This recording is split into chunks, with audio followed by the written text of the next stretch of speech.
আপুনি গুৰুত্বপূৰ্ণ কথা কৈছে এইকাৰণে মই লগতে আৰু এটা সংযোগ কৰি দিওঁ চমুৱা ডাঙৰীয়া যে আপুনি বাৰু সেই নিৰ্দিষ্ট ডাঙৰ ডাঙৰ বা বিশেষ বিশেষ জ্ঞান থকা ঠিকাবোৰৰ কথা কৈছে কিন্তু সাধাৰণ টোল গেটৰ ঠিকাদাৰেই এতিয়া বাহিৰৰ বিমল কুমাৰ কলিতা ডাঙৰীয়া আমাৰ সৈতে আছে স্বাগতম জনাইছোঁ আৰু ভাৰতীয় জনতা পাৰ্টিৰ মুখপাত্ৰ ব্ৰজেন মহন্ত ডাঙৰীয়া আমাৰ সৈতে আছে স্বাগতম জনাইছোঁ কিছু সময়ৰ পাছতেই বিধায়ক প্ৰাক্তন বিধায়ক বিৰোধী শিবিৰৰ নেতা আৰু অন্য বহু বিশ্লেষক আমাৰ সৈতে যোগ হ'ব তেওঁলোকৰ সৈতেও আমি কথাবোৰ আলোচনা কৰিম এতিয়া মই বিমল কলিতা ডাঙৰীয়াৰ পৰা আৰম্ভণি কৰিব বিচাৰিছোঁ নতুন চৰকাৰৰ এই শক্তিশালী স্থিতি বৰ্তমান আৰু নতুন চৰকাৰৰ প্ৰথমখন কেবিনেটতেই বিধায়ক পুঁজি বৃদ্ধি কৰাৰ কথা সদৰি কৰিছে গ্ৰাম্য উন্নয়নত গুৰুত্ব দিয়াৰ কথা সদৰি কৰিছে জনকল্যাণমূলক আঁচনিৰ কথা ওপৰত গুৰুত্ব দিছে আপুনি কেনেধৰণে চাইছে যিকেইটা বিন্দু মই আৰম্ভণিতে ক'লোঁ সেইকেইটাৰ ওপৰতো আপোনাৰ কিবা ক'বলগীয়া আছে নেকি হয় চাওক আমি অসমীয়া ৰাইজে জনপ্ৰতিনিধিক যিটো নিৰ্বাচন প্ৰক্ৰিয়া তাত ক'বলৈ গ'লে হাত উজান দি এই চৰকাৰখন গঠন কৰাৰ প্ৰক্ৰিয়াটোত ভাগ লৈছে সকলোৱে সেইকাৰণে এই চৰকাৰখনৰ পৰা আশা আকাংক্ষা বহুত বেছি কিন্তু যি হাৰত আমাৰ মুখ্যমন্ত্ৰীয়ে বিগত কাৰ্যকালত উন্নয়নৰ আৰু সুৰক্ষাৰ দিশত কাম কৰিছে অসম বা অসমীয়া জাতিটোৰ কাৰণে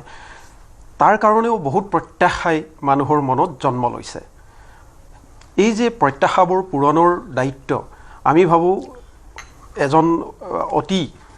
কৰ্মদক্ষ নেতাৰ কান্ধত পৰিছে হয় সকলোৱে আশা কৰিছে যে এই গতি আৰু প্ৰখৰ হ'ব যিবিলাক কথা সাধাৰণতে আমি অসমীয়া ৰাইজৰ ভৱিষ্যতৰ কাৰণে অতি জৰুৰী বুলি ভাবোঁ সেইবিলাকৰ ভিতৰত যদি আমি মূলতঃ একেবাৰে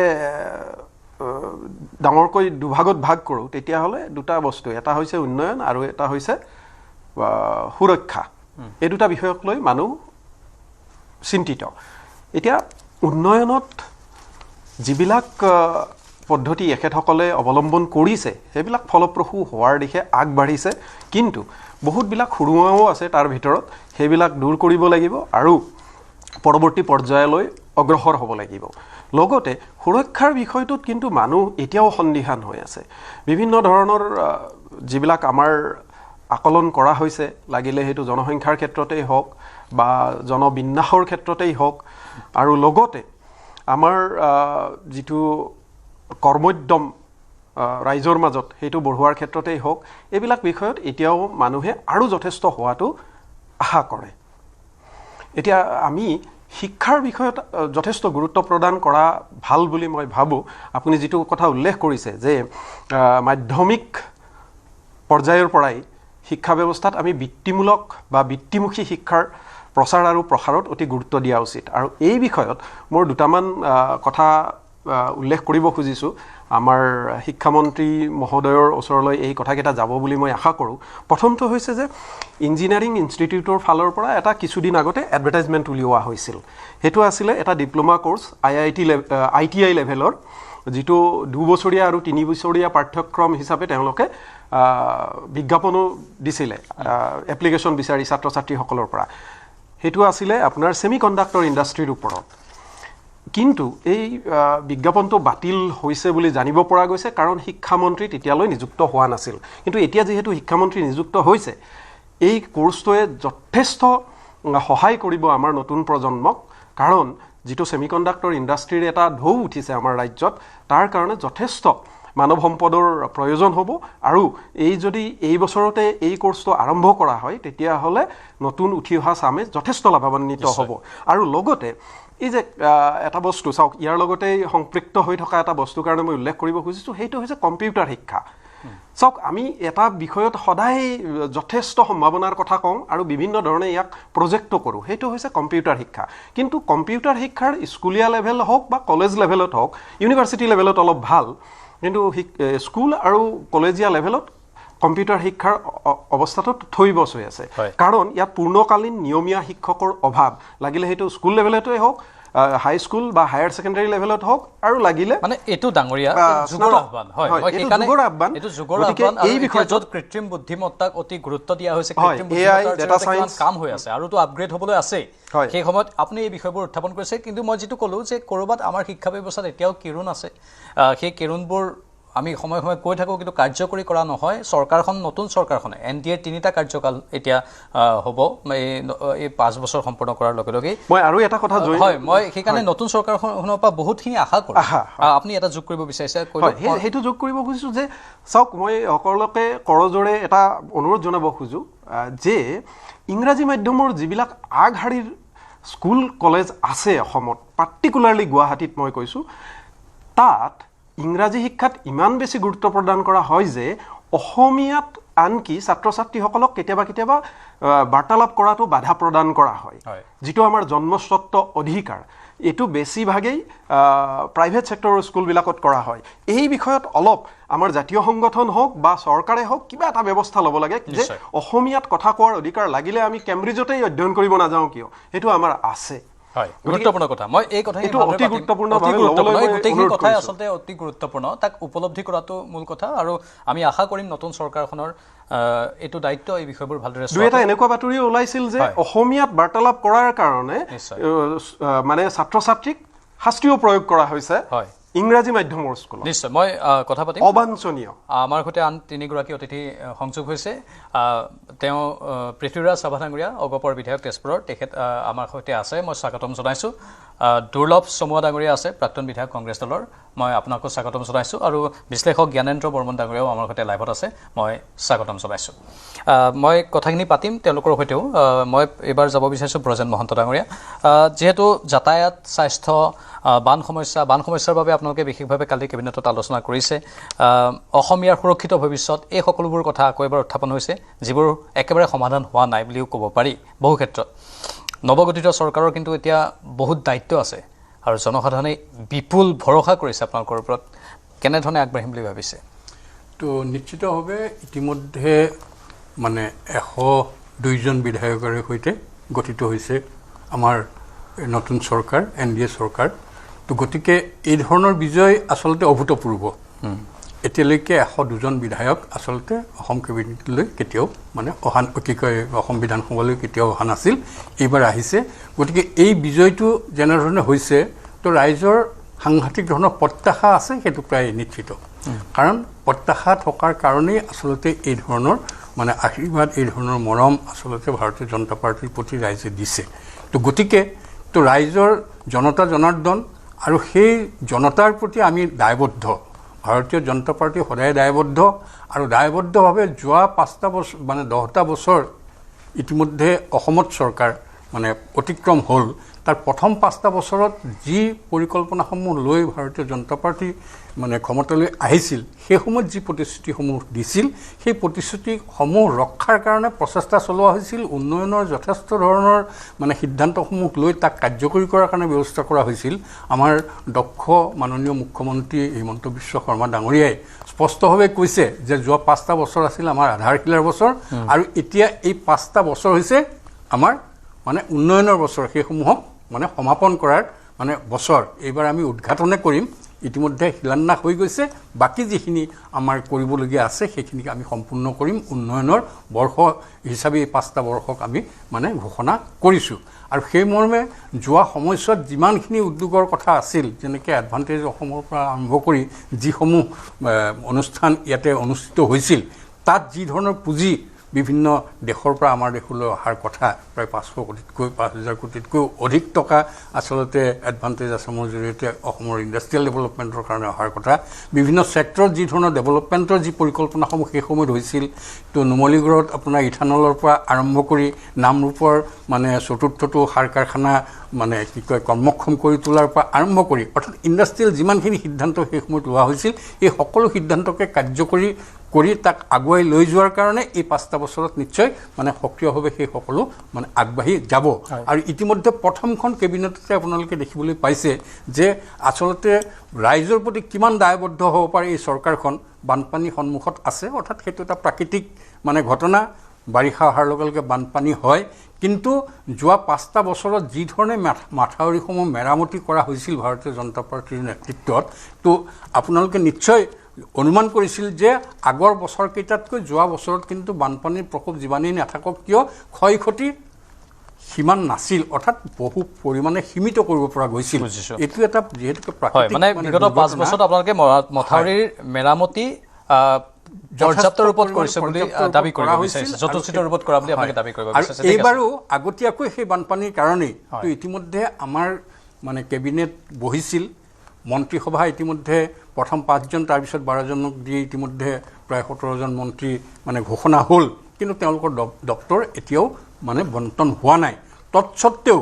বানপানীৰ প্ৰতি লক্ষ্য ৰাখি কেবিনেটে ইতিমধ্যে মুখ্যমন্ত্ৰী ডাঙৰীয়াই ঘোষণা কৰিছে যে অতি সোনকালে আমি আচলতে মানে গাৰ্জেন মন্ত্ৰী যিসকল, অভিভাৱক মন্ত্ৰী যিসকল আমি জিলাই সেইসমূহক আমি ইমিডিয়েট মানে নিয়োগ কৰিম, মানে আজি ৰাতিৰ ভিতৰত হয়তো কালিলৈ সেইটো মানে ডিক্লেয়াৰ হ'ব। মই সেই কথাটোৱে ডাক্তৰ দুৰ্লভ চমুৱা ডাঙৰীয়াৰ কাষলৈ লৈ যাব বিচাৰিছোঁ। দুৰ্লভ চমুৱা ডাঙৰীয়া, এওঁলোকে কৈছে বিজেপিৰ মূল কথাটো হৈছে যে 5টা বছৰত, বিগত 5 বছৰত তেওঁলোকে মথাউৰিৰ মেৰামতি যথোচিত ৰূপত কৰিছিল, যাৰ ফলত বিগত সময়ত বৰ এটা সমস্যা হোৱা নাছিল। এই কথাটো আপুনি মানি ল'ব বিচাৰেনে? মই এটা কথা আপোনালোকক ক'ব বিচাৰিছোঁ যে মাথাউৰি চৰকাৰ আহি আছে, মাথাউৰি বনাই আছে, মাথাউৰি ভাগি আছে, মাথাউৰিটো দুৰ্নীতি হৈ আছে, দুৰ্নীতি প্ৰতিৰোধো কৰিছে, দুৰ্নীতি নামত এৰেষ্ট হৈছে। মই সেইখিনি কথাৰ পৰা মই বেলেগ এটা কথাহে আপোনাক ক'ব বিচাৰিছোঁ যে যিটো এডুকেশ্যন ৰিফৰ্ম কৰিছে, মই চৰকাৰৰ পৰা আশা কৰিম, মই তেওঁলোকক সমালোচনা কৰিব বিচৰা নাই, এইবিলাক আমাৰ হৈ থাকিব, কিন্তু আমাৰ যিটো নিবনুৱা সমস্যা, যিটো আপোনাৰ ব্যাখ্যাটো মই শুনিছোঁ যে বৃত্তিমূলক শিক্ষা, কাৰিকৰীটো শিক্ষা, জব অৰিয়েণ্টেড যিবিলাক, এতিয়াতো মেডিকেল লাইনত যিবিলাক ডায়েলাইচিছ টেকনিচিয়ান, আপুনি চাওক বহুত হস্পিটেলত টেকনিচিয়ানৰ আবাদত ডায়েলাইচিছ মেচিনবিলাক এনেই পৰি আছে। আমাৰ হস্পিটেলতো 2জন ডায়েলাইচিছ টেকনিচিয়ান লাগে, আজি 4 মাহ ধৰি নাইকিয়া।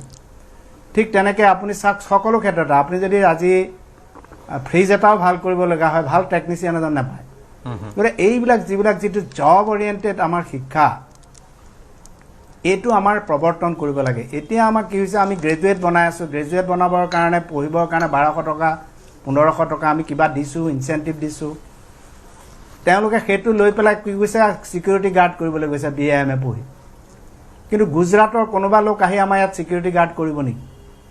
গতিকে আমাৰ ইয়াত যিটো শিক্ষাৰ পৰিৱেশ, যিটো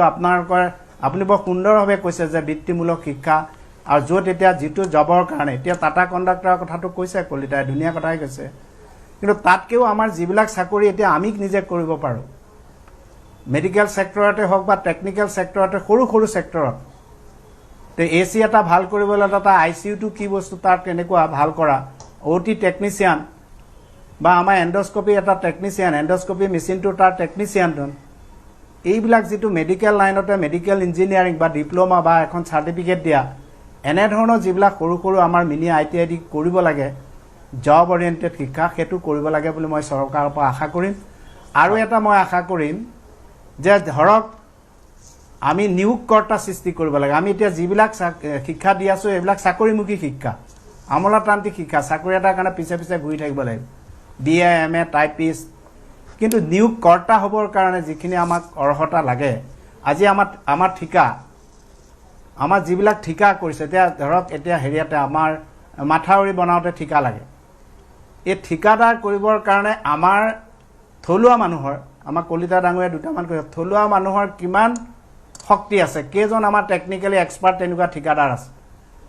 সি যে আমাৰ লাখ কোটি টকা ঠিকাবিলাক আমি কাক দিছোঁ? বহিৰাগতকে দিছোঁ। কিয় দিছোঁ? এতিয়া বেংকৰ লগত কিবা এনেকুৱা ধৰণৰ কৰিব পাৰি নেকি যে আমাৰ থলুৱা স্কিল্ড কণ্ট্ৰেক্টৰ সৃষ্টি কৰি গ্ৰেজুৱেট MA পাছ BA পাছ হ'লেই নহ'ব, তেওঁৰ লগত বেংকৰ ফাইনেন্সিয়েল দি যিটো এটা পাৰ্চেণ্টেজ বেছি থাকে সদায়, মই চৰকাৰৰ পৰা এনেকুৱা আশা থাকিম যে এটা সদায় প্ৰফিট মাৰ্জিন এটা ৰাখি পেলাই এটা স্কিম বনায়, সেই 20% বা 25% যিটো ঠিকাদাৰৰ বেনিফিট থাকে, সেই পাৰ্চেণ্টটো বাদে গোটেইটো যদি বেংকে ছাপোৰ্ট কৰি সেই কামখিনি যদি বেংকৰ থ্ৰু দি মানে ছাপ্লায়াৰবিলাকক যদি দিয়ে, তেতিয়াহ'লে এই ডাঙৰ যিবিলাক লাখ কোটি বাহিৰৰ পৰা ঠিকাদাৰবিলাকে আহি লৈ গৈছে, সেইবিলাক নিশ্চয় অসমতে থাকিলেহেঁতেন টকা পইচা। চমুৱা ডাঙৰীয়া, আপুনি গুৰুত্বপূৰ্ণ কথা কৈছে, এইকাৰণে মই লগতে আৰু এটা সংযোগ কৰি দিওঁ চমুৱা ডাঙৰীয়া, যে আপুনি বাৰু সেই নিৰ্দিষ্ট ডাঙৰ বা বিশেষ জ্ঞান থকা ঠিকাবোৰৰ কথা কৈছে, কিন্তু সাধাৰণ টোল গেটৰ ঠিকাদাৰেই এতিয়া বাহিৰৰ। যিবোৰ টোল গেট অসমত আছে সেই টোল গেটৰ ঠিকাদাৰবোৰেই এই তথাকথিত বাহিৰৰ একাংশ লোক হয় হয় সেইটো আপুনি হয়তো মন কৰিছে মানে চাওক আমি কিমান বাহিৰৰ একাংশ লোকৰ ওপৰত নিৰ্ভৰ কৰিবলগীয়া হৈ আছে বাহিৰৰ একাংশ লোকে আহি অসমৰ বিভিন্ন ব্যৱসায়িক ক্ষেত্ৰত নিজৰ দখললৈ নিবলৈ সক্ষম হৈছে অতি সেই বিষয়বোৰো গুৰুত্বপূৰ্ণ গোটেইখিনি আপুনি ওলাই যোৱাৰ লগে লগে চাইকেল মেকানিক দুটামান পাব আজিকালি চাইকেল মেকানিকো পাবলৈ নাই বাকী আপুনি ক'তো নাপায় মই ক'লো নহয় আপোনাক মেডিকেল লাইনততো একেবাৰে নাই ইঞ্জিনিয়াৰিং লাইনতো আমাৰ আপোনাৰ ঘৰখনতে চাব আমি সদায় এই ধৰণৰ শিক্ষা যদি বৃত্তিমূলক শিক্ষা নিশ্চয় নিশ্চয় আপুনি শুনি আছেনে আপুনি থাকক লাইনত আমি আকৌ কথা পাতিম এইখিনি বৰ গুৰুত্বপূৰ্ণ কথা আমি হয় হয় সেইকাৰণে ধৰণৰ যদি আমি বৃত্তিমূলক শিক্ষা বা যদি আমি নিয়োগকৰ্তা সৃষ্টিত আমাক কলিতা ডাঙৰীয়াই বিশ্লেষক কিতাপ কৈছে তেখেতসকলে অলপ যদি পলিচি চৰকাৰক দিয়ে আমি বেয়া নাপাম যে নিয়োগকৰ্তা যদি আমি সৃষ্টি কৰিব পাৰোঁ আমাৰ এজন নিয়োগকৰ্তা যদি হয় তেওঁৰ তলত 10জনে চাকৰি পাব তেনেধৰণৰ যদি নিয়োগকৰ্তাৰ কাৰণে আমি যদি স্পেচিয়েলি ট্ৰেইন আপ কৰে চৰকাৰে মই ভাবিম যে তেতিয়াহ'লে আমাৰ নিবনুৱা সমস্যা কিছু হ'লেও আমাৰ ইয়াত আমাৰ সববিলাক নিবনুৱাই বাহিৰলৈ যায় গতিকে চৰকাৰৰ পৰা মই সেই লাইনত সেই কথাটো মই ভাবিম আৰু দ্বিতীয়টো মই চৰকাৰখনৰ পৰা উন্নয়ন হোৱাৰ লগে লগে যেটা অসম চুক্তিটো ৰূপায়ণ নোহোৱাৰ কাৰণে যিটো মানসিক অশান্তি হৈছে যিটো ছ'চিয়েল আমাৰ ভাৰসাম্য অলপ ইফাল সিফাল হৈছে যে মানুহে আমাৰ কি হ'ব অসম চুক্তিখন আমাৰ কি 6 ক্লজটো আমাৰ কি হ'ব এই যিবিলাক এই কথাবিলাকো যাতে মই ভাবিম বা 6 জনগোষ্ঠীৰ জনজাতিকৰণ কি হ'ব এইবিলাকো এটা নিশ্চয় কৰি দিয়াটো ভাল কৰিব পাৰিলে বোলে কৰিলোঁ কৰিব নোৱাৰিলে নকৰিলোঁ এনেধৰণে আমি ভাতৃত্ববোধেৰে আগবাঢ়িবৰ কাৰণে চৰকাৰে কিছু পদক্ষেপ ল'ব বুলি মই আশাবাদী নিশ্চয় সমদা কৰি থাকিব আপুনি আমাৰ সৈতে মই এবাৰ পৃথ্বীৰাজ চাভা ডাঙৰীয়াৰ কাষলৈ যাব বিচাৰিছোঁ অসমক দেশৰ ভিতৰতে অন্যতম শক্তিশালী আৰু বিত্তবান ৰাজ্য হিচাপে গঢ়ি তোলাৰ কথা আপোনালোকে কৈ আছে কিন্তু সেই স্থানত অসম যাবলৈ যেন এতিয়াও বহু দূৰ বাকী আছে NDAৰ বহুখিনি বাস্তৱমুখী পদক্ষেপৰ প্ৰয়োজন হ'ব যিটো আপোনালোকে এইবাৰ এই নতুন কাৰ্যকালত কৰিম বুলিও কৈছে মূল পৰিকল্পনাবোৰ কেনেকুৱা এই ক্ষেত্ৰত আগবাঢ়ি যোৱাৰ বাবে অসমক এখন সঁচা অৰ্থত অন্যতম শক্তিশালী ৰাজ্য হিচাপে গঢ়ি তোলাৰ বাবে পৃথ্বীৰাজ চাভা ডাঙৰীয়া মই বেলেগৰ কথোপকথন শুনিলোঁ যে এখন দেশক বা এখন ৰাজ্যক যদি এখন উন্নত ৰাজ্য হিচাপে গঢ় দিব লাগে বা দেশখনক গঢ় দিব লাগে তেনেহ'লে তাত বহুত দিশ থাকে বহুত দিশ আমি শিক্ষাৰ ক্ষেত্ৰত শিক্ষা বুলি ক'লে সাধাৰণতে আমি যি বুজোঁ সাধাৰণ মানুহে আমি কওঁ যে BA BSc MA MSc MCom পাছ কৰা এই শিক্ষা বা ডাক্তৰ ইঞ্জিনিয়াৰ এই শিক্ষা ইত্যাদি শিক্ষা এই শিক্ষাটো আমাৰ এটা পৰ্যায়লৈকে থাকে এটা পৰিসৰৰ মাজত থাকে আৰু শিক্ষা বস্তুত এনেকুৱা এটা বস্তু শিক্ষাটো প্ৰেক্টিকেল হ'ব লাগিব মই এটা সাধাৰণ উদাহৰণ দিওঁ মই শিক্ষাৰ কথা নকওঁ এই শিক্ষাৰ কথা বাদ দি পেলাই যদি মই নন প্ৰেক্টিকেল নন ট্ৰেইনিং আমি ট্ৰেইনিঙৰ কথা কৈছোঁ AI কথা কৈছোঁ কথা কৈছোঁ এইবিলাক কথা বাদ দি যদি আমি কওঁ অসমত যি আমাৰ মদৰ দোকান কিমান আছে কেইবা হাজাৰ মদৰ দোকান আছে শদিয়াৰ পৰা ধুবুৰীলৈকে ইফালে হাইলাকান্দি শ্ৰীভূমিলৈকে এই মদৰ দোকানৰ সন্মুখেদি যদি আমি অহা যোৱা কৰোঁ আপুনি দেখিব মদৰ দোকানৰ সন্মুখত প্ৰত্যেকখন মদৰ দোকানৰ সন্মুখত এখন বা দুখনকৈ চানাৱালাৰ দোকান আছে চানাৱালাৰ দোকান ক'ত অসমীয়া মানুহৰ অসমীয়া ল'ৰা ছোৱালীয়ে তাত চানাৰ দোকান দিছেনে গোটেই অসমীয়া মানুহটো তাত চানাৰ দোকান দিয়া নাই আৰু সেইটোতো ট্ৰেইনিঙো নালাগে তাতো কোনো ITI ট্ৰেইনিং নালাগে কোনো স্কিল ডেভেলপমেণ্টৰ ট্ৰেইনিং নালাগে চানা বনাব লাগে চানা বিক্ৰী কৰিব লাগে এইটো হাজাৰ হাজাৰ টকা আমাৰ অসমৰ পৰা বাহিৰলৈ গৈ আছে মই অনুৰোধ কৰিম দুটা কথাৰ কাৰণে এটা কথা আমাক টেকনিকেল ট্ৰেইনিং লাগে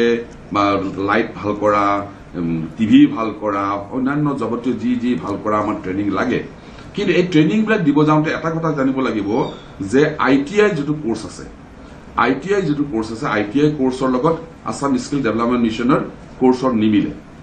ITI কোৰ্চবিলাক গভৰ্ণমেণ্ট অফ ইণ্ডিয়াৰ এইটো এটা প্ৰচেষ্টা ITI গঠন হ'ল ITI ট্ৰেইনিং দিয়ে আমাৰ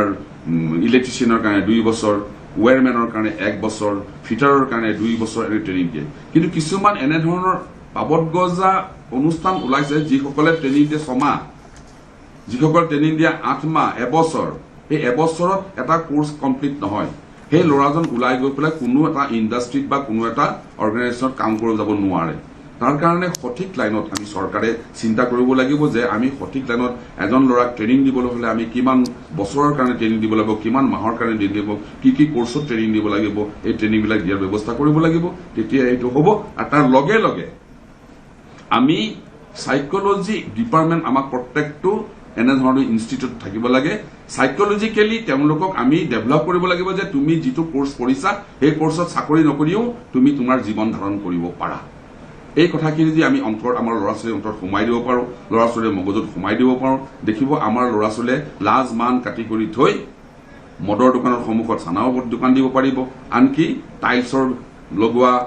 ৰাজমিস্ত্ৰীৰ কাম কৰা, ইলেক্ট্ৰিকেলৰ কাম কৰা, সকলো ধৰণৰ কাম কৰিবলৈ তেখেতলোকে আগবাঢ়ি আহিব। ল'ৰা ছোৱালীৰ গাত আমি দুখ দিলে নহ'ব, ল'ৰা ছোৱালী চব ঠিকে আছে, কিন্তু আমি যিসকল চিনিয়ৰ, আমি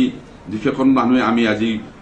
বয়োজ্যেষ্ঠ বিভিন্ন দিশত আমি কাম কৰি আছো, বিভিন্ন দিশত আমি পঢ়া শুনা কৰি আমি শিক্ষা দি আছো, তেখেতসকলৰ মাজত এটা এনেধৰণৰ ভাৱ থাকিব লাগিব যে আমাৰ ল'ৰা ছোৱালীক আমি পঢ়াই আছো, এই পঢ়ি থকা ল'ৰা ছোৱালী যাতে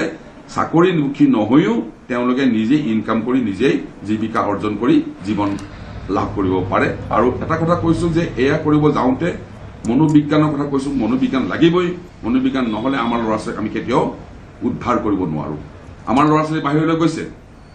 আমাৰ ল'ৰা ছোৱালীয়ে বাহিৰত গৈ 8,000 10,000 টকাত কাম কৰিছে, আনকি 7,000 টকাত কাম কৰিছে। কিন্তু সেই একেই ল'ৰা ছোৱালীক যদি অসমৰ ডিব্ৰুগড়ৰ ল'ৰা ছোৱালী ডিব্ৰুগড়ত কাম কৰোঁ, তেজপুৰৰ ল'ৰা ছোৱালী তেজপুৰত কাম কৰিব দিওঁ, নলবাৰীৰ ল'ৰা ছোৱালী নলবাৰীত কাম কৰিব দিওঁ, নলবাৰীত কাম নকৰে, এই ধুবুৰীত কাম নকৰে, ক'তো কাম নকৰে। তেওঁৰ লাজ লজ্জা মান সন্মানৰ কথা তেওঁলোকে ভাবি লয়। আৰু এই মান সন্মান যেতিয়ালৈকে ভাবি থাকিব তেতিয়ালৈকে আমাৰ ল'ৰা ছোৱালী কেতিয়াও ডেভেলপ কৰিব নোৱাৰে। তাৰ কাৰণে চৰকাৰে এটা কাম কৰিব লাগিব যে চৰকাৰৰ আহিব লগা দিনত আমি মানসিকভাৱে তেওঁলোকক প্ৰস্তুত কৰিব লাগিব যাতে তোমালোকৰ যিখিনি জ্ঞান অৰ্জন কৰিলা, যি শিক্ষা অৰ্জন কৰিলা, এই শিক্ষাখিনি তোমালোকে নিজৰ ৰাজ্যতে প্ৰয়োগ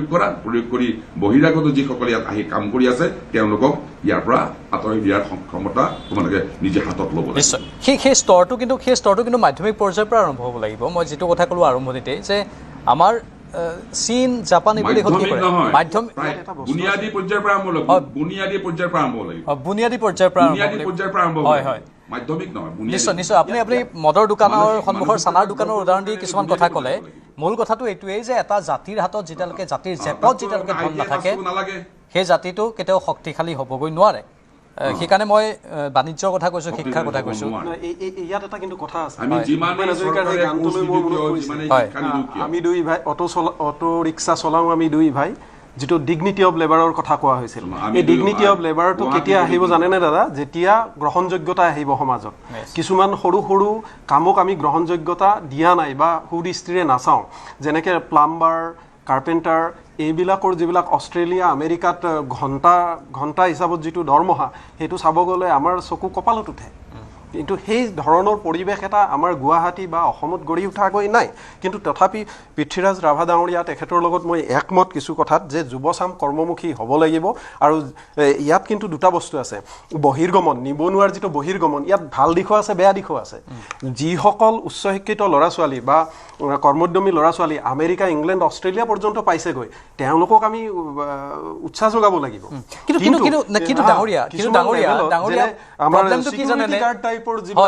প্ৰব্লেমটো কি জানেনে? এতিয়া পৃথ্বীৰাজ ৰাভা ডাঙৰীয়া বিধায়ক হয়, তেওঁ NDA চৰকাৰত আছে, তেওঁলোকেতো কথাখিনি কৈ দিয়ে ঠিকেই, কিন্তু বাস্তৱমুখী যি তাৰ বাবে কৰিবলগীয়া কাম তেওঁতো কৈছে বুনিয়াদী পৰ্যায়ৰ পৰা বৃত্তিমূলক শিক্ষা লাগে। কিন্তু হৈছে জানো? সেইটো আজিতো অত বছৰে কৈ থকা হৈছে, কিন্তু সেইখিনি অগ্ৰজসকলৰ কথা মই আৰম্ভতে ক'লো, অগ্ৰজসকলে বাদ দেখুৱাব লাগিব। সত্যতা মই জনা এজন, তেখেতে চানাৱালাৰ কথা কৈছে, মই আৰু এটা কথা কৈছোঁ, ফুচকাৱালা এজন ফুচকাৱালা মই জানো, হাতীগাঁও অঞ্চলত থাকে। তেওঁৰ দৈনিক উপাৰ্জন 1,000ৰ পৰা 2,000 টকা। এনেকুৱা সৰু সুৰা বৃত্তিত যে উপাৰ্জন নাই তেনেকুৱা নহয়, কিন্তু কথা হৈছে মানসিকভাৱে আমাৰ যুৱচাম সেইবোৰ কামৰ কাৰণে ৰেডি হয় জানো, বা আমাৰ সমাজখনে সেই বৃত্তিবিলাকক একচেপ্ট কৰিবলৈ ৰেডি হয় জানো? সমস্যাটো তাত আছে। আৰু দ্বিতীয় কথাটো হৈছে, চাওক, এই যিটো আমাৰ ডাক্তৰ চমুৱা ডাঙৰীয়াই এটা কথা কৈছে যে ঠিকা ঠুকলিৰ ক্ষেত্ৰত, তাত কিন্তু আৰু এটা বস্তু মই এড কৰিব খোজোঁ। বনোৱাৰ যিটো অংশ, তাত কোৱা হয় 100 কোটিৰ যদি এটা ঠিকা হয় তেতিয়াহ'লে 30 কোটিমান বনোৱাৰ খৰচত যায়। সেই বনোৱাখিনিও কিন্তু আমি সেইখিনি বহিৰাগত নহয়, কিন্তু তাত সন্দেহযুক্ত আৰু মংগমূলীয়া লোকৰ আধিপত্য আছে। আপুনি এটা বস্তু, মই এটা উদাহৰণ দিব খুজিছোঁ, এই যিটো চট ঢালাইত আপুনি পুৰি খাবলৈও অসমীয়া মানুহ নাপায়। নাপায় এইটো কিহৰ পৰিচায়ক তাৰ মানে কি আমি ইমান পৰনিৰ্ভৰশীল আপুনি চাবচোন বিল্ডিং এটাৰ যদি চট ঢালাই দিব লগা হয় আপুনি গোটেই অসম বিচাৰক এটা পাৰ্টিও বিচাৰি নাপাব যেটো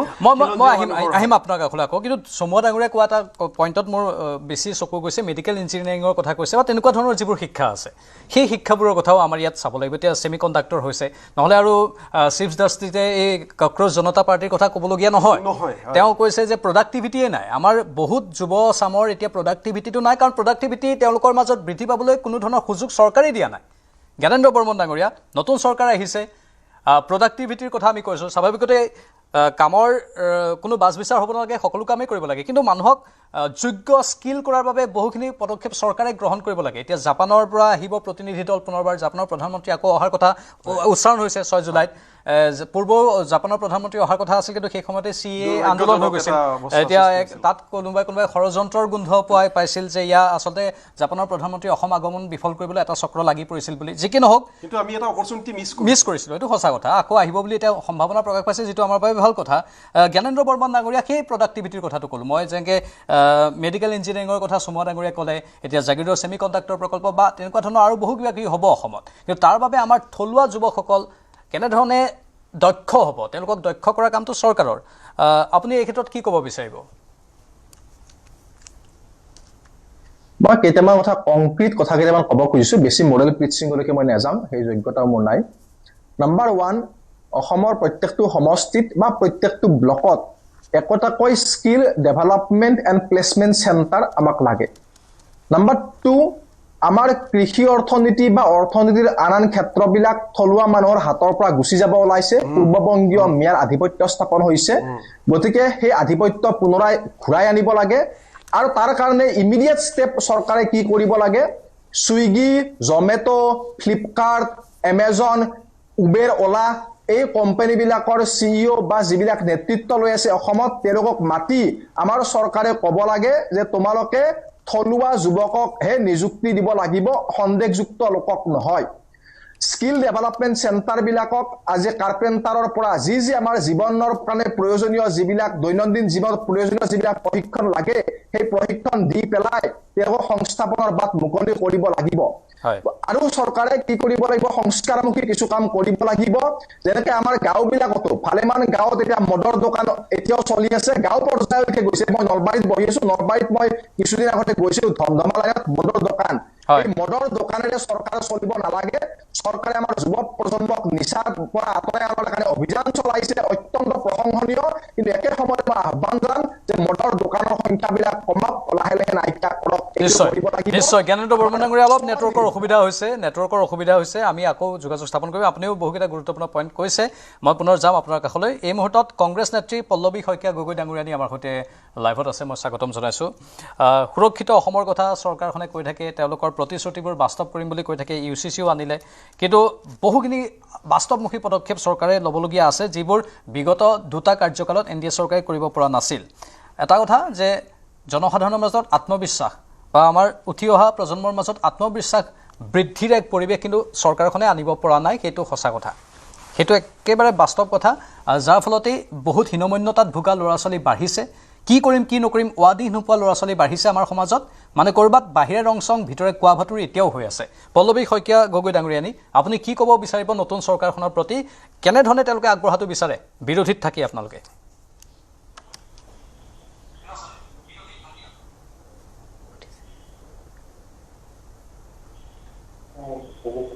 শুনি আছে আপুনি বাইদেউ শুনি আছে হয় আপোনাৰ মাতটো ফাটি আহিছে কোৱেশ্যনটো মই মানে ফাটি গৈছে হয় আপুনি নতুন চৰকাৰৰ প্ৰতি কি আহ্বান কি পৰামৰ্শ আগবঢ়াব বিচাৰিব পল্লৱী শইকীয়া গগৈ ডাঙৰীয়ানী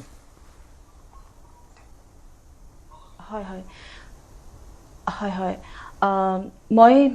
আপোনালোকৰ অলপ ডিছকানেক্ট হৈ আছিলে মানে মাতটো ফাটি আহিছে মই নিজৰ ফালৰ পৰাই যিটো কুৱেশ্যন সুধিছে আপোনালোকে মই সেইটো উত্তৰটো দিছোঁ নতুন চৰকাৰখন গঠন হৈছে মই শুভেচ্ছা জ্ঞাপন কৰিছোঁ ভাল হওক আমাৰ অসমখন উন্নতি হওক আগুৱাই যাওক সেইটোৱে মই বিৰোধী হ'লেও সেইটোৱে বিচাৰোঁ অসমৰ উন্নয়ন হোৱাটোৱে বিচাৰোঁ কিন্তু এটা কথা মই ক'ব বিচাৰিম যে সদায় আমি অনবৰতে মিয়া এই শব্দটো শুনি থাকোঁ এতিয়াও অলপতে মই শুনি আছোঁ সাক্ষাৎ এই অনুষ্ঠানটোত যদি মিয়া বা বাংলাদেশী আছে এইটো এটা ৰাজনৈতিক ইস্যু নকৰি এই যিখিনি বাংলাদেশী আছে বা বিদেশী আছে এইখিনি খেদি পঠিয়ালে চৰকাৰখনে যদি খেদি পঠিয়াব পাৰে তা আপত্তি কি আছে আমিও বিচাৰো বিৰোধীত থাকিও আমি এটাই বিচাৰো যে যদি মিয়া মিয়া চৰি থাকিব নিৰ্বাচন আহিব সদায় মিয়া মিয়া শব্দটি ইউজ কৰিব কেৱল ৰাজনৈতিক এটা মুনাফা আদায় কৰিবৰ কাৰণে যে মিয়া শব্দটো ব্যৱহাৰ কৰা হয় আমাৰ এনেকুৱা লাগে মই বিৰোধী হিচাপে ৰাজ্য চৰকাৰক নতুন চৰকাৰখনক আহ্বান কৰিম যদি বাংলাদেশী ইয়াত আছে চিনাক্তকৰণ কৰি খেদি পঠিয়াওক সেইটোৱে তেওঁলোকৰ এটা শক্তিশালী ভূমিকা পালন কৰক আৰু আমি বিৰোধীও তেওঁলোকক সহায় কৰিম অনবৰতে মিয়া মিয়া কথা কৈ থাকে আৰু এজন উপৰোক্ত বক্তাই মই থুলমূলকৈ শুনিছো যিহেতু মোৰ মাতটো ফাটি ফাটি আহিছে ষ্টুডিঅ'ৰ পৰা আহোঁতে যে অসমীয়া থলুৱা আমাৰ যিসকল অসমীয়া খিলঞ্জী আছে সেইসকলক সকলো কামতে নিয়োগ কৰিবৰ কাৰণে ব্যৱস্থাটো কৰিব লাগে হয় আমিও বিচাৰোঁ আমাৰ অসমীয়া সকলৰ কাৰণে বা সৰু সৰু উদ্যোগ গঢ়ি তোলক আৰু যিখিনি আমাৰ বাহিৰত গেলে যদি আমাৰ ইয়াতে যদি অসমত ইমানেই উন্নয়ন হৈছে তেতিয়াহ'লে আমাৰ অসমৰ পৰা কেৰেলা বাংগালোৰ এই যে বাহিৰৰ দেশৰ বাহিৰৰ যে বাহিৰলৈ কি কাৰণে অসমীয়া আমাৰ যুৱক যুৱতীসকলে মানে সংস্থাপন বিচাৰি যাবলগীয়া হৈছে কেৱল আমাক আঁচনিৰ জৰিয়তে কেৱল এটা সীমাবদ্ধ নাৰাখি সেই আমাৰ নিবনুৱাসকলক চৰকাৰী চাকৰিৰ সমান্তৰালকৈ ক্ষুদ্ৰ ক্ষুদ্ৰ উদ্যোগ গঢ়ি তোলক যাতে আমাৰ অসমীয়া নিবনুৱাই গৈ বাহিৰত গৈ সংস্থাপন বিচাৰিবলগীয়া নহয় আৰু সেই বাহিৰত যেতিয়া কাম কৰিবলৈ যায় আমি প্ৰায়ে মোবাইলতে দেখি থাকোঁ কাৰোবাৰ কোনোবা বহুখিনি যুৱক যুৱতী বা মৃত্যুৰ মুখতো পৰিছে এই ব্যৱস্থাটো আমাৰ চৰকাৰে লওক আমাৰ আঁচনিৰ জৰিয়তে যেনেকৈ উপকৃত কৰিব বিচাৰিছে এটা স্বাৱলম্বী কৰিব বিচাৰিছে কিন্তু মই ভাবোঁ ইয়াত যদি আমাৰ ক্ষুদ্ৰ উদ্যোগ গঢ়ি তোলে তেতিয়াহে আমাৰ অসমীয়াসকলৰ উন্নয়ন হ'ব আৰু ইয়াৰ বাবে আপোনাৰ লাগিব মৰাপাটৰ উদ্যোগেই হওক আমাৰ বাঁহ বেতৰ উদ্যোগ হওক আমাৰ মহিলাসকলৰ কাৰণে তাঁতৰ শালৰ ব্যৱস্থা কৰক সূতা দিয়াৰ ব্যৱস্থা কৰক সৰু সৰু গাঁৱে গাঁৱে গ্ৰাম্য অৰ্থনীতিটো উন্নয়ন কৰিবৰ কাৰণে গাঁৱে গাঁৱে আমাৰ নিবনুৱাসকলক এই সৰু সৰু উদ্যোগসমূহ গঢ়ি তোলক আৰু যাতে আমাৰ অসমীয়াই অসমৰ বাহিৰত গৈ চাকৰি বিচাৰি যাবলগীয়া এই প্ৰক্ৰিয়াটো অলপ বন্ধ হ'ব লাগে বুলি মই ভাবোঁ আৰু মই আকৌ এবাৰ মোৰ ফালৰ পৰা নতুন চৰকাৰখনক আহ্বান কৰিম যে তেখেতসকলে কেৱল ঢাক ঢোল নবজায় গাঁৱৰ ভিতৰৰ যিবোৰ সৰু সুৰা ৰাস্তা আছে আমাৰ সেই ৰাস্তাখিনি উন্নয়ন কৰক আৰু যিটো মূল্য বৃদ্ধি হৈছে সেই মূল্য বৃদ্ধিৰ হকে চৰকাৰখনে এটা উচিত ব্যৱস্থা গ্ৰহণ কৰক নহ'লে এটা শ্ৰেণীয়ে এটা চামে কেৱল আঁচনিৰ জড়িত পাই থাকিব আৰু এটা চামে অকল কি কৰিব লাগিব এই অধিক দৰত বস্তু মূল্য কিনি তেখেতসকলো কিন্তু এটা বিপৰ্যয়ৰ সন্মুখীন হৈছে আৰু মিয়া শব্দটো কেৱল বাংলাদেশী আৰু মিয়া শব্দটো বন্ধ কৰিবৰ কাৰণে মই চৰকাৰক আহ্বান কৰিছোঁ বাংলাদেশী আপোনালোকে বিদেশী চিনাক্তকৰণ কৰি খেদি পঠিওৱাৰ ব্যৱস্থা কৰক তেতিয়াহে কিন্তু আমি এই চৰকাৰখনে এটা ভাল কাম কৰিলে বুলি আমি ক'ব পাৰিম নহ'লে কেৱল নিৰ্বাচনী ইছ্যুৰ কাৰণে কেৱল মিয়া বা বাংলাদেশী শব্দটো নাইকিয়া কৰিবৰ কাৰণে মই কেৱল নিৰ্বাচনী ইছ্যু নকৰি খেদি পঠিওৱাৰ ব্যৱস্থাটো কৰিবৰ কাৰণে মই নতুন চৰকাৰক প্ৰথমতে আহ্বান কৰিছোঁ আৰু মই বিৰোধী হিচাপে আমিও তেখেতসকলক বিদেশী বহিষ্কাৰ কৰাৰ ক্ষেত্ৰত আমি সহায়ৰ হাত আগবঢ়াম বুলি প্ৰতিশ্ৰুতি দিছোঁ বাইদেউ এইটো কথাত আমি প্ৰথমতে বিদেশী খেদিব লাগিলে চিনাক্তকৰণ কৰিব লাগিব এই চিনাক্তকৰণ প্ৰক্ৰিয়াটো মই আপোনাক এইখিনিতে হস্তক্ষেপ কিয় কৰিছোঁ কাৰণ এতিয়া পশ্চিমবংগতো বিজেপি চৰকাৰ আহিল বাইদেউ এক মিনিট ৰ'ব আমি দেখিছোঁ পশ্চিমবংগত কেনেধৰণে মুখ্যমন্ত্ৰী আহ্বান জনোৱাৰ পিছত বাংলাদেশীবোৰ পলাইছে কিন্তু বিজেপিয়ে তাত বাধা দিছে বাংলাদেশ বৰ্ডাৰ গাৰ্ডছে এতিয়া কথাটো হ'ল বিদেশী প্ৰত্যৰ্পণ চুক্তি এখন আছে তাক কাৰ্যকৰী নকৰাকৈ কেৱল বৰ্ডাৰেদি বাংলাদেশী খেদি দিলেতো আন এখন দেশে গ্ৰহণ নকৰিব আৰু ডাঙৰ তাত সেইটোৱেই এতিয়া চৰকাৰখনৰ মূল দায়িত্ব হৈছে যে বাংলাদেশী খেদিব যদি লাগে সেই চুক্তিখন ভালদৰে কাৰ্যকৰী কৰি ল'ব লাগিব মই চিনাক্তকৰণটো ডাঙৰ কথা চিনাক্তকৰণ কৰিব লাগিলে আমাৰ মাজত এটা বিশেষ ব্যৱস্থা আছিল এনআৰচি মই এইখিনিতে আৰু এটা কথা ক'ব বিচাৰিছোঁ চেণ্ট্ৰেল গভৰ্ণমেণ্টত বিজেপি চৰকাৰ আছে অসমতো বিজেপি চৰকাৰ আছে তেতিয়াহ'লে দুইখন বাংলাদেশ চৰকাৰৰ লগত এটা চুক্তি কৰক কেনেদৰে চুক্তি কৰিব কাৰণ চেণ্ট্ৰেলত যেতিয়া বিজেপি চৰকাৰ আছে অসমতো যেতিয়া বিজেপি চৰকাৰ আছে সেইটো তেওঁলোকৰ কাৰণে তেনে অসম চৰকাৰৰ কাৰণে এতিয়া সহজ হৈ আছে আৰু সেই সহজ হৈ থকা কথাটো বাংলাদেশ চৰকাৰৰ লগত আলোচনাৰ মাধ্যমেৰে বিদেশী বহিষ্কাৰৰ কথাটো চৰকাৰখনে গুৰুত্ব দিব লাগে অন্যথা অকল বিদেশী বা বাংলাদেশী মিয়া চিঞৰি থাকিলে চৰকাৰখনৰ আমাৰ অসমৰ সমস্যা সমাধান নহয় এইটো কেৱল মই ক'ম যে নিশ্চয় নিশ্চয় আমাৰ বহুত কাম আছে মই এইকাৰণে ক'লো প্ৰডাক্টিভিটিৰ কাম আমাৰ অসমত বহুতখিনি হ'ব লগা আছে কাৰণ নহ'লে বাহিৰে ৰং চং ভিতৰে কোৱা ভতুৱে হৈ থাকিব আমি বাংলাদেশীটো খেদিব লাগিব বিদেশীকটো আমি খেদিবই লাগিব কিন্তু প্ৰডাক্টিভিটিৰ যিবোৰ কাম আছে সেইবোৰ কৰিব লাগিব কাৰণ আপুনি ক'লে ক্ষুদ্ৰ উদ্যোগৰ কথা কৈছে এতিয়া ক্ষুদ্ৰ উদ্যোগ বুলি ক'বলৈ গ'লে কাগজে কলমে আমি বিগত বৰ্ষসমূহত বহুত ক্ষুদ্ৰ উদ্যোগ তেনেধৰণে গঢ় লোৱা দেখিলোঁ গঢ় লৈ পেলাই আকৌ মৃত্যুমুখত পৰাও আমি দেখিলোঁ স্কিল ডেভেলপমেণ্ট মিছন বুলি এটা আছে য'ত একাংশই ভাল কাম কৰে অভিযোগো উত্থাপন হয় যে তাত একাংশই বিভিন্ন কমিশ্যনৰ অংক কৰে সেইবোৰতো আছে চৰকাৰখনে সেই বিষয়বোৰো চাব লাগিব ভালদৰে ব্ৰজেন মহন্ত ডাঙৰীয়া চাওক এটা কথা আজি সংবাদ মাধ্যমত কিবা এটা নোলাইছে বা ওলাইছে কিন্তু ৰাইজৰ মাজত কিন্তু বুবু বাবাবোৰ ঠিকে চলি থাকে সংবাদ মাধ্যমত কেতিয়াবা বিষয়বোৰ নোলাবও পাৰে কিন্তু ভিতৰি মানুহৰ খুব অসন্তুষ্টি কিন্তু আমি দেখিবলৈ পাওঁ সেই বিষয়বোৰ এতিয়া মই যিটো ক'লোঁ যে আচলতে আমি সক্ৰিয় ৰূপত বাস্তৱমুখী কামবোৰ কৰিব লাগিব বেছি কথা কোৱাতকৈ আপোনালোকেতো কৈছে এবাৰ কথা কম কাম বেছি কৰিম নাই সেইটোতো ইতিমধ্যে আচলতে কেন্দ্ৰত যশস্বী প্ৰধানমন্ত্ৰী নৰেন্দ্ৰ মোদী ডাঙৰীয়াৰ যি মানে কৰ্মস্পৃহা তো সেইটোৰ কাৰণেই আচলতে অসমৰ উন্নয়ন আজি ৰাহুল গান্ধীয়ে যিমানেই যি নকক কিয় যে অৰ্থনৈতিকভাৱে আজি সাংঘাতিকভাৱে দুৰ্বল হৈ গৈছে ভাৰতবৰ্ষ ইটো সিটো কিন্তু ইতিমধ্যে আপোনালোকে জানে বোধহয় ministry of statistics and programme ইমপ্লিমেণ্টেশ্যনৰ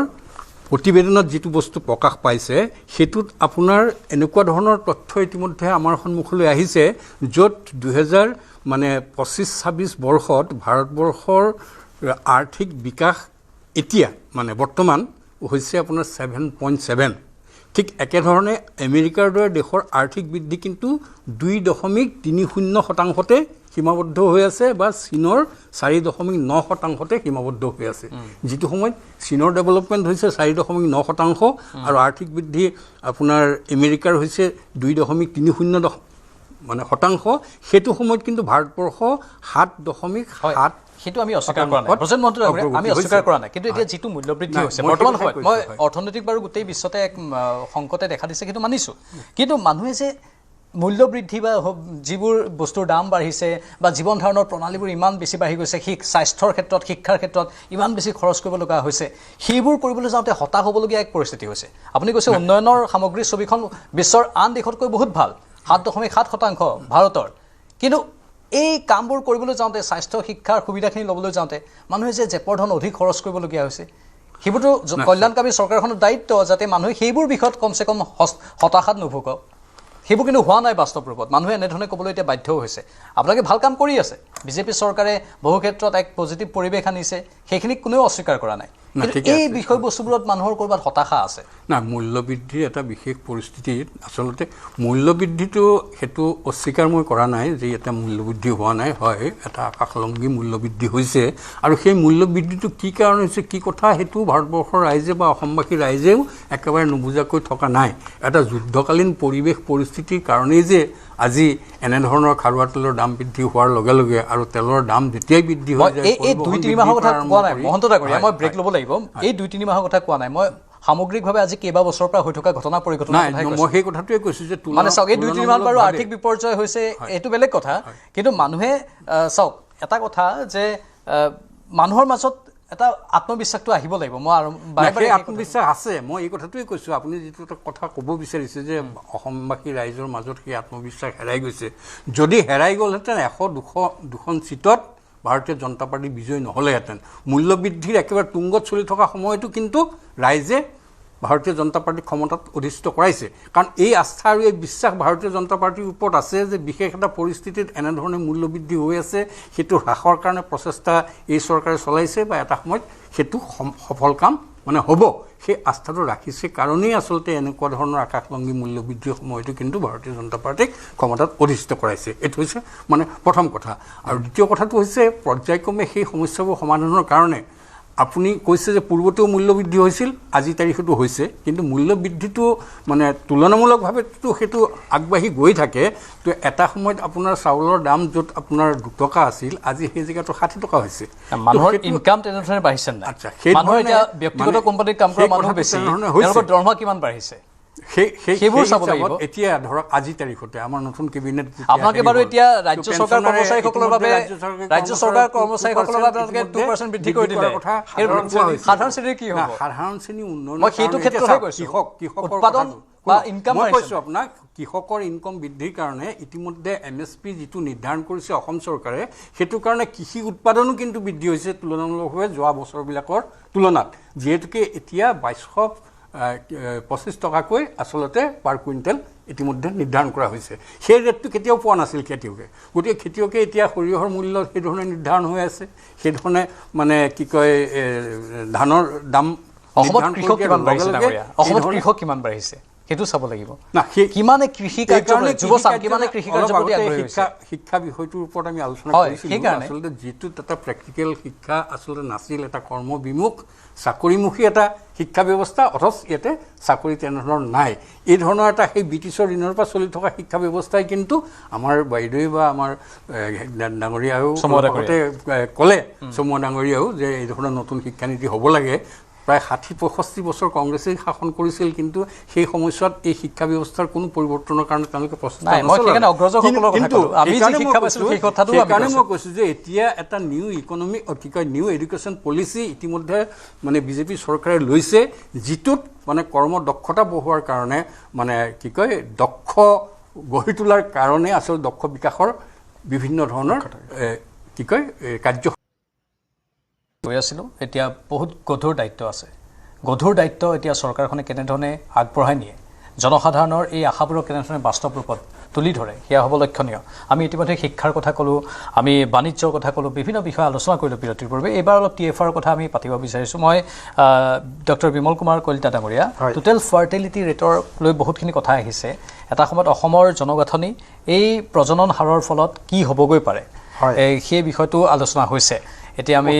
জৰুৰী আৰু কিছুমান কথা ক'বলৈ গ'লে অলপ বিৰোধী শিবিৰেও বেয়া পায়, কিন্তু বাস্তৱ সত্যখিনিক আমি অনুধাৱন কৰিব লাগিব আৰু কুণ্ঠাবোধ কৰিলেই সমস্যাৰ সমাধান নহ'ব। সেইকাৰণে চাওক, জনসংখ্যাটো আমাৰ মূল সমস্যাটো হৈছে অসমানুপাতিক বৃদ্ধি। জনসংখ্যাৰ বৃদ্ধি বা জনসংখ্যাৰ হ্ৰাসে আমাক যিমান সমস্যাৰ সৃষ্টি কৰিব, তাতকৈ কি বেছি সৃষ্টি হ'ব আমাৰ সমস্যা, যিটো অসমানুপাতিক বৃদ্ধি হৈছে। এতিয়া TFRৰ কথাই চাওক, যদি আমি 2019-21 ডাটাটো মোৰ হাতত আছে, এইবাৰৰটো ধৰ্মীয় দৃষ্টিভংগীৰে যিটো বিশ্লেষণ সেইটোৰ ডেটাটো মোৰ হাতত নাই। 2019-21 মতে হিন্দুৰ TFR আছিলে 1.59, হুৱেৰাজ মুছলিমৰ আছিল 2.38, আৰু 2005 চনত হিন্দুৰ আছিল 1.95 আৰু মুছলিমৰ আছিল 3.60। মানে ইয়াৰ মই এটা লগতে আৰু এটা কথা কৈ দিওঁ যে ইয়াৰ পাৰ্শ্বক্ৰিয়াটো কেনেধৰণে হৈছে। আপুনি যিটো বিৰতিৰ পূৰ্বে প্লাম্বাৰৰ কথা কৈছিল বা এই ছুইগি জমেট' এইবোৰৰ কথা কৈছিল, তাত বেছিভাগ কাম কৰা মানুহ এতিয়া আমি সেইসকল লোকক দেখিবলৈ পাওঁ, আৰু তেওঁলোকৰ এভেইলেবিলিটি আছে। আমাৰ যিখিনি ল'ৰা ছোৱালী তেওঁলোকে চাওক, আৰু এটা কথা কৈছে যে আমাৰ ল'ৰা ছোৱালী বাহিৰত যাব নালাগে, মই কিন্তু সেইটো ছাপোৰ্ট নকৰোঁ। আমাৰ যিসকল ডাক্তৰ ইঞ্জিনিয়াৰ আছে বহুত ভাল পাৰফৰ্মেঞ্চ দি আছে, আৰু আমাৰ GDP-টো অষ্ট্ৰেলিয়া আমেৰিকাৰ পৰা ভাল কণ্ট্ৰিবিউশ্যন এটা দি আছে। আমাৰ এতিয়া 8,000 টকা 10,000 টকাৰ কাৰণে ছিকিউৰিটি গাৰ্ড বা এটা ইণ্ডাষ্ট্ৰীত কাম কৰিবলৈ যোৱাটোৰহে আমি বিৰোধী, কিন্তু যিসকল উচ্চ শিক্ষিত আৰু ভাল ভাল পজিশ্যনৰ কাৰণে গৈছে তেওঁলোকক আমি বাধা দিয়া উচিত নহয়, আৰু সেইটোক আমি সমৰ্থন কৰিব লাগে। ব্ৰেইন ড্ৰেইনে এটা সময়ত আমি অভিশাপ বুলি ধৰিছিলোঁ, কিন্তু এতিয়া চাওক, মাইক্ৰ'ছফ্টৰ হেডতো ইণ্ডিয়ান, তাক লৈতো আমি গৌৰৱ কৰোঁ। গুগলৰ হেডতো ইণ্ডিয়ান, তাক লৈ আমি গৌৰৱ কৰোঁ। গতিকে সেই পৰ্যায়টোত আৰু বহুত অসমীয়া ল'ৰা ছোৱালী আছে, মোৰ নিজৰ ছাত্ৰ ছাত্ৰী আছে বাহিৰত, যিসকলে ভাল পাৰফৰ্মেঞ্চ দি আছে আৰু তেওঁলোকে GDP লৈ কণ্ট্ৰিবিউশ্যন কৰে, আৰু তেওঁলোকৰ যোগেদি আমি কিছুমান বৃত্তিমূলক কথা বা ইণ্ডাষ্ট্ৰী যিটো এক্সপ'জাৰ সেইটোক লৈ আমি তেওঁলোকক নিমন্ত্ৰণ কৰি ভাল ভাল আমাৰ উঠি অহা চামক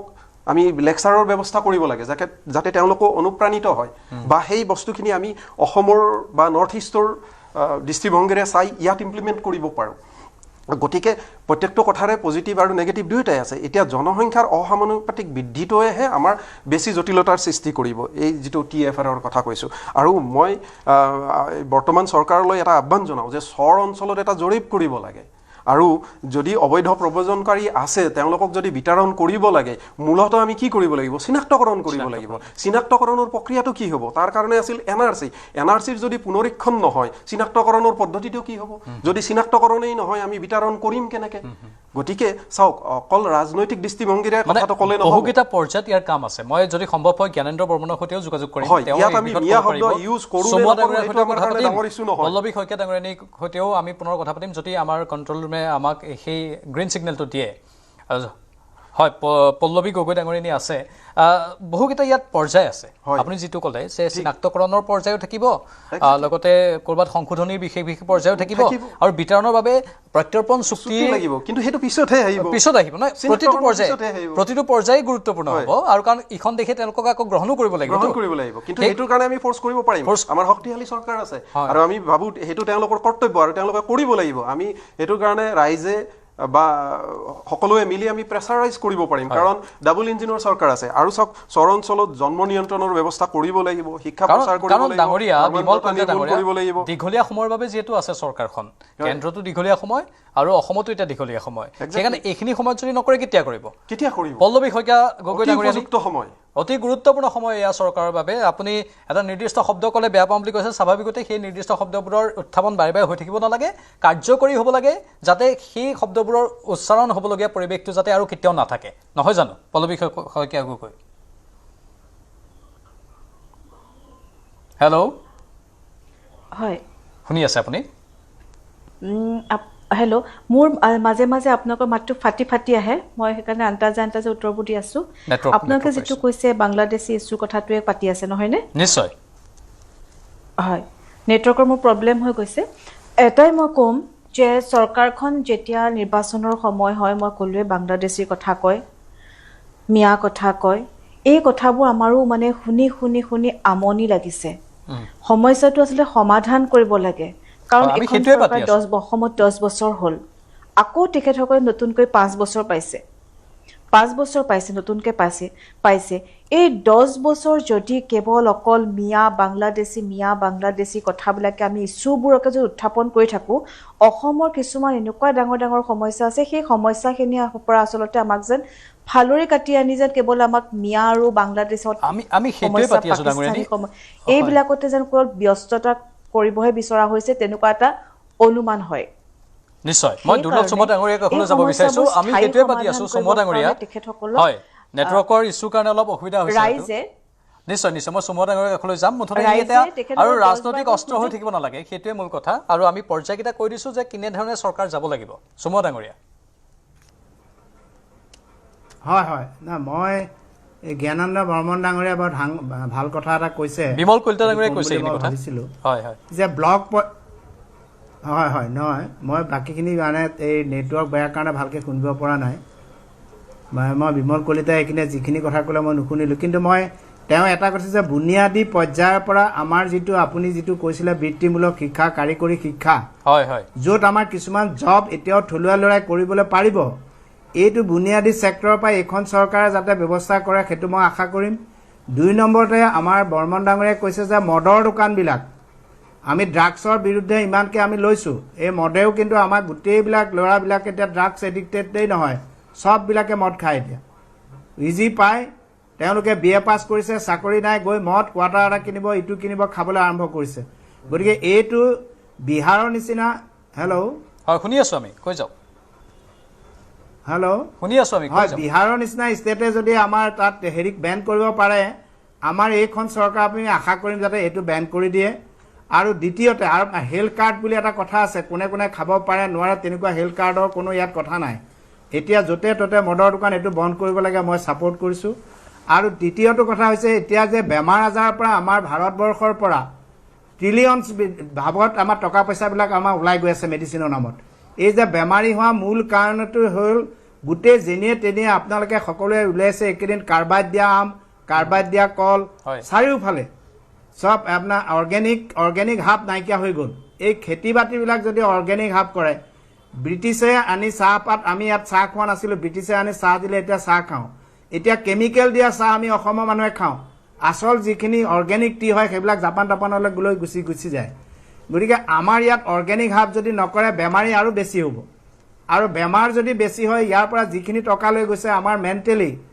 ফিজিকেলি মেণ্টেলি ছ'চিয়েলি আমাক আগবঢ়াবলৈ হ'লে এটাইকেইটা ছেক্টৰত এইখন চৰকাৰে মানে মনোনিৱেশ কৰিব বুলি মই আশা ৰাখিছোঁ যে ব্লকে ব্লকে যাতে অৰ্গেনিক হাব তেওঁলোকে সৃষ্টি কৰে কেমিকেল ফাৰ্টিলাইজাৰ ইমান বেছি ইউজ কৰে আজিকালি বড়ো ধানত ইমান ইউজ কৰে আপুনি সেইবিলাক ধানকে আমি খাই আছোঁ এতিয়া আমাৰ ভাৰতবৰ্ষৰ মানে ষ্টেটিক্স মতে 300 এই 50 বছৰত 300% আমাৰ ইমিউনিটি কমি গৈছে এইটো কম ডাঙৰ কথা নেকি আমাৰ ল'ৰা ছোৱালীবিলাকৰ ইমিউনিটি নাইকিয়া হৈ যাব হিউমেন মিল্কত আজি মানে আপোনাৰ হেৰি আহি গৈছে আপোনাৰ এইটো ৰাসায়নিক দ্ৰব্য আহি গৈছে এইটো গৰু গাই এইবিলাকতো আছেই আজি গাখীৰ এটা গাখীৰ খাবলৈ হ'লে আপুনি বেজি দিয়া গাখীৰৰ গৰুৰ গাখীৰ আমি খাবলগীয়া হৈছে এইবিলাক ল'ৰা ছোৱালীৰ কাৰণে ৰাসায়নিক এইবিলাক বীজ হয় গতিকে আমি যে আমাৰ ঘৰত যে গৰু পোহাৰ পৰা আদি কৰি ডায়েৰী ফাৰ্মিং কিমান গুৰুত্ব আমাৰ আগৰ যিটো আমাৰ অসমীয়া মানুহৰ যিখন ছ'চাইটি আছিল যে পথাৰত ধান পুখুৰীত মাছ বাৰীত তামোল পাণ গোহালিত গৰু এই কথাবিলাক কনচেপ্টবিলাক আমাৰ নাইকিয়া হোৱাৰ কাৰণে আমি চব বেমাৰী হৈ গৈছোঁ আৰু বেমাৰৰ নামত আপুনি এতিয়া খবৰ কৰক ট্ৰিলিয়নছ অফ টকা আমাৰ এতিয়া বিদেশলৈ ওলাই গৈ আছে আৰু ভাৰতবৰ্ষখন এতিয়া ডায়েবেটিছৰ কেপিটেল হৈ গৈছে ৱৰ্ল্ডৰ হাৰ্ট ডিজিজৰ কেপিটেল হৈ গৈছে তেনেকৈ অসমখন হৈছে আমাৰ এতিয়া অবেচিটি অভাৰৱেট পৃথিৱীত 200 কৰোৰৰ ভিতৰত সৰহসংখ্যত এতিয়া ইণ্ডিয়াতে বেছি এতিয়া মাজতে প্ৰাইম মিনিষ্টাৰেও এইটো কৈছে যে অবেচিটি এগেইনষ্ট কৰিবৰ কাৰণে তেওঁ নিজে এটা এডভাৰটাইজমেণ্ট নিজে দেখিছোঁ এইখিনি কথা যাতে অসমতো চৰকাৰে ব্যৱস্থা গ্ৰহণ কৰে বুনিয়াদী লেভেলৰ পৰা যিটো আমাৰ ৰাভা ডাঙৰীয়াই ক'লে যে বুনিয়াদী লেভেলৰ পৰা কৰিবলৈ ব্ৰজেন মহন্ত ডাঙৰীয়াই কি ক'লে মই ভালকৈ নুশুনিলোঁ কিন্তু বৰ্মন ডাঙৰীয়াই কৈছে যে আমাৰ গোটেই মদৰ দোকানবিলাক বন্ধ কৰিব লাগে আৰু মই এই খেতি বাতিৰ ক্ষেত্ৰত অৰ্গেনিক খেতি কৰাত আমাৰ নিবনুৱা যুৱকসকলক এই পইণ্টটো বৰ গুৰুত্বপূৰ্ণ অৰ্গেনিক খেতি গুজৰাটৰ আৰ্হিত হয় আমি কি খাইছো সেইটো চাব লাগিব কাৰণ আমাক কেৱল ভেজাল বস্তু খুৱাই থকা হৈছে আপুনি ক'লে অৰ্গেনিক মাছ আমি খাবলৈ নাপাওঁৱেই ইমিউনিটি কমি গৈছে প্ৰজনন ক্ষমতা কমি গৈছে অৰ্গেনিক দিয়া মাছ আমি খাবলৈ হয় মানুহ IVF-ৰ ওপৰত বেছি নিৰ্ভৰশীল হ'বলগীয়া হৈ গৈছে সেই গোটেইবোৰ কথা আচলতে গোটেইবোৰ পাৰ্শ্বক্ৰিয়া আমাৰ হাতত সময় কম কিন্তু আপুনি বৰ গুৰুত্বপূৰ্ণ পইণ্ট উত্থাপন কৰিছে আৰু আনকি আমি এইটো ক'ব লাগিব যে ৰাস্তাই পদূলি আমাৰ ব্যৱসায় কৰা বুলি যুৱচামে ফাষ্ট ফুডৰ দোকান দিয়ে কিন্তু সেই ফাষ্ট ফুডবোৰো কিমান আমাৰ স্বাস্থ্যৰ পক্ষে হানিকাৰক সেইটো চৰকাৰে ভালদৰে চোৱা চিতা কৰাটো দৰকাৰ কি তেলত ৰান্ধিছে কি তাত সংমিশ্ৰণ ঘটাইছে তাত কি আৰ্জিনোমোটো দিছে কি দিছে খাদ্য সুৰক্ষা বিভাগ আছে কিন্তু অভিযোগ আছে টকাত মেনেজ হৈ যায় নিৰ্লিপ্ত বা টকাত মেনেজ হয় সেইটো আচলতে এটা হেড কোৱাৰ্টাৰত নহয় এইটো খাদ্যৰ ক্ষেত্ৰত যিবিলাক পৰীক্ষাগাৰ আছে যাতে মানুহে গম পায় যে এই খাদ্যটো মই তাত গৈ পৰীক্ষা কৰিব পাৰোঁ বিনামূলীয়াকৈ আৰু এটা ট্ৰেণ্ডৰ কথা মই সুধিব খুজিছিলোঁ আপোনাক সেইটো হৈছে যে আমাৰ উপযোগী হয় নে নহয় যাব পাৰে সমাজত তাত এটা বস্তু আছে এটা ট্ৰেন্ড সৃষ্টি হৈছে এইটো যে ক্ৰছ সেকশন ডেলিভাৰী আপুনি যেহেতু চিকিৎসক সেইকাৰণে ক্ৰছ সেকশন ডেলিভাৰীটো এটা ট্ৰেন্ড টাইপৰ হৈ পৰিছে ৰাইজে গৈ নিজে তাৰো এটা ব্যৱস্থা এখন চৰকাৰে কৰিব লাগে নিশ্চয় মই জ্ঞানেন্দ্ৰ বৰ্মন নগৰ আপুনি চি সেকশনৰ কথা ক'লে সেই কথাটো আছে হেতুটো এটা প্ৰজননত হয় নিশ্চয় ডাঙৰ এফেক্ট হয় কাৰণ এফেক্ট হয় কিন্তু EFR 2তকৈ ওপৰত থাকিব লাগিব কিন্তু যদি ক্ৰছ সেকশন ডেলিভাৰী হয় 2তকৈ ওপৰত যাবই নোৱাৰিব মই বুজিছো মই যেহেতু চিকিৎসক তেখেতে এই কথাটো ভালকৈ বুজাব পাৰিব হয় দুৰ্লভ চমতে গৈ মই জ্ঞানেন্দ্ৰ বৰ্মন নগৰৰ কথা যাব লাগিব হয় মই দুৰ্লভ চামুৱা ডাঙৰীয়াই অত্যন্ত প্ৰাসংগিক আৰু গুৰুত্বপূৰ্ণ কথা কৈছে মই মাত্ৰ দুটামান বিন্দু যোগহে দিব খুজিছো এই কেমিকেলছ বিলাক খোৱাৰ কাৰণে কি হৈছে এতিয়া ৰাসায়নিক দ্ৰব্যযুক্ত খাদ্য খোৱাৰ কাৰণে মহিলাবিলাকৰ গৰ্ভত চিজ হয় এনেকুৱা অজস্ৰ কেছ হৈছে এতিয়া সন্তান উৎপাদনৰ হাৰ অসমত কমি গৈছে মই ইতিমধ্যে এই বিষয়ে বহুত বিস্তৃত লিখিছো কেনেকৈ যোৱা প্ৰায় 3টা দশক ধৰি অসমত থলুৱা মানুহৰ ফাৰ্টিলিটি 1.6 আৰু কিন্তু পূৰ্ববংগৰ বহুত বেছি আছে অসমানুপাতিক জনসংখ্যা বৃদ্ধি হৈছে আমাৰ সংখ্যা কমিবলৈ আৰম্ভ কৰিছে আৰু গাঁৱে চুবুৰীয়ে এটা কৰ্কট ৰোগী কেঞ্চাৰ এক মহামাৰী ৰূপ ধাৰণ কৰিছে অত্যন্ত ভয়াৱহ পৰিৱেশ মই আন এটা বিষয় উনুকিয়াব খুজিছো অকমান এই যিটো মিয়া বা এই বাংলাদেশৰ কথাটো উনুকিয়াইছে সন্মানীয় বাইদেউগৰাকীও চক এই আগ্ৰাসনটো আমাৰ পৰা কেনেকুৱা হৈছে মই এটা নলবাৰীত বহি আছো আজি মাধুৰ্য বৰ্মন এজন আমাৰ খিলঞ্জীয়া অসমীয়া সন্তান তেওঁৰ নিজৰ ভনীয়েকক সুৰক্ষা দিব যাওঁতে কেনেকৈ জেহাদী উগ্ৰপন্থীৰ ষ্টাইলত বৰ্বৰচিতভাৱে যি হত্যা কৰিলে, অৰ্থাৎ নিজৰ ঘৰতে আজি খিলঞ্জীয়া অধ্যুষিত এই নলবাৰী জিলাত আজি অসমীয়া সুৰক্ষিত নহয় তেনেকুৱা এক পৰিৱেশ হৈছে। এই প্ৰেক্ষাপটত আমাৰ যিটো আশংকা, অস্তিত্বৰ আশংকা, সেই আশংকাটো চৰকাৰে এড্ৰেছ কৰিব লাগিব। আৰু ভেজালকৰণো জ্ঞানেন্দ্ৰ বৰ্মন ডাঙৰীয়া, মই সময় কম থকাৰ বাবে দুখিত, ক্ষমা বিচাৰিছো আপোনাৰ ওচৰত। আৰু ভেজালকৰণো বৰপেটা বা আন আন জিলাবোৰত একাংশ তেনেধৰণৰ ব্যক্তিয়ে কৰি আছে, খাদ্য সামগ্ৰীৰ কথা কৈছো, আৰু যাৰ ফলত মানুহ পংগু হ'ব ধৰিছে। মই আহিম কিন্তু পৰৱৰ্তী সময়ত আমি আকৌ এই বিষয়বোৰ আলোচনা কৰিম। মই অনুষ্ঠানৰ পৰা বিদায় ল'ব লাগিব, বেয়া নাপাব, কাৰণ আমাৰ সময় সমাপ্ত হৈছে। কিন্তু চৰকাৰৰ কৰণীয় বহুত আছে। নতুন চৰকাৰৰ এই বিষয়বস্তুবোৰৰ ওপৰতো মই বিশেষকৈ ব্ৰজেন মহন্ত ডাঙৰীয়া অনুৰোধ জনাইছোঁ মুখ্যমন্ত্ৰীৰ কাষলৈ এই বিষয়বোৰ যাতে লৈ যায়। কাৰণ চাওক, ভেজালকৰণ সকলোতে হৈ আছে আৰু আমি পংগু হ'বলৈ ধৰি আছোঁ লাহে লাহে। ইয়াত বহুত সমস্যা আছে। চৰকাৰখনে সেয়েহে সমস্যাসমূহ কেৱল মাত্ৰ যিহেতু আপোনালোকে প্ৰতিশ্ৰুতি দিছে মুখৰ কথাত আমি সীমাবদ্ধ নাৰাখোঁ, হাতে কামে কৰিম। এই বিষয়বস্তুবোৰো হাতে কামে আপোনালোকে কৰক বুলি আমি আশা